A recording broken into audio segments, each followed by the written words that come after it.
So give me, just tell us about WAITR. Tell us the story, tell us the background, and then I'll pick up on pieces and I'll kind of stick my finger in the wounds as you get there. So. Okay.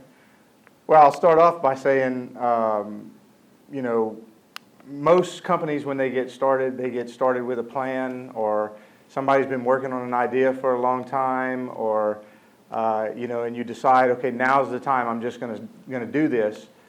Well, WAITR didn't start that way. It actually started by accident. I was going to attend Startup Weekend. A building similar to this opened up in Lake Charles called the Seed Center. And I was in between things and was trying to figure out what I was going to do next. So I attended a Startup Weekend event in Gainesville, Florida, to organize Startup Weekend at the Seed Center in Lake Charles. Great way to get a startup ecosystem going and so on.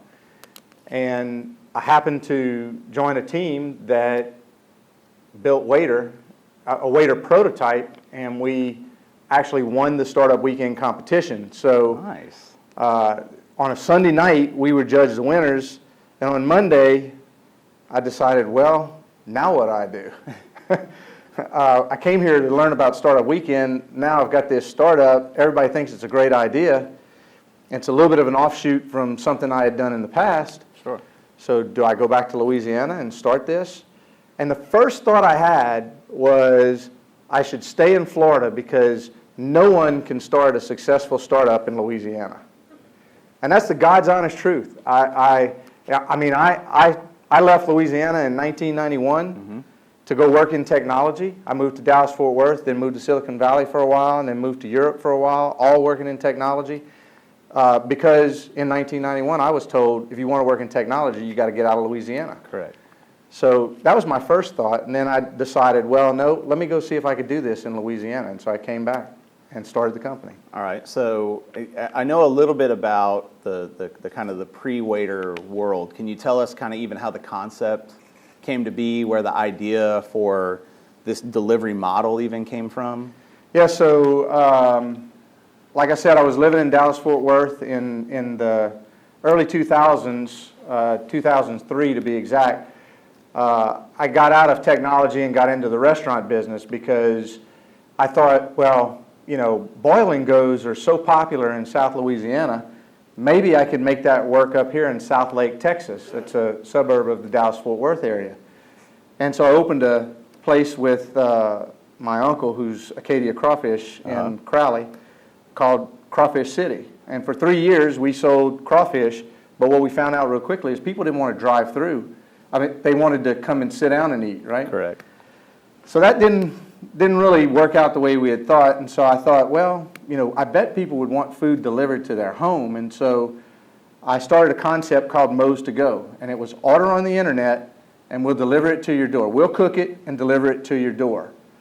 And we did that, and I had a friend that was in the commercial kitchen business, and he had a demo kitchen with all decked out with the best equipment any restaurateur could hope for. So I asked him if I could lease it for 3 months just to test the concept. And I did, and it was pretty successful, but rent was really high in that area, so I couldn't roll it out. So I put it on the back burner, and then fast forward to Startup Weekend in 2013, and I figured, all right, WAITR, Moe's to Go, that's really what I wanted to do, except I don't have to cook the food this way. So I'll go ahead and do it that way, and it was a much better choice. That's actually why I love WAITR too, because I don't have to cook. I don't have to go get it. I technically don't have to clean anything. I literally just throw it all away. I think I told Jude, where is she? There he is. I told Jude he was wearing me out. I just want you to know that you got a good soldier. He was wearing me out. They had been in the center for I don't know what, couple months, and he goes, man, why haven't you ordered anything? I was like, oh yeah, you know, I don't know. So finally I was like, all right, I'm going to order.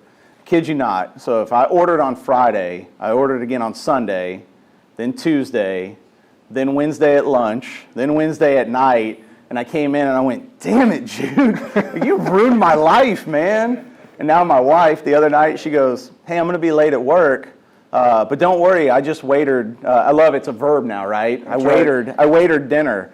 And I went, oh, damn, I just did the same thing. So we got one going to the hospital where she works, got one coming to my house. I was like, you know, I would have No, that actually works out better. Should've done a I'm group glad order.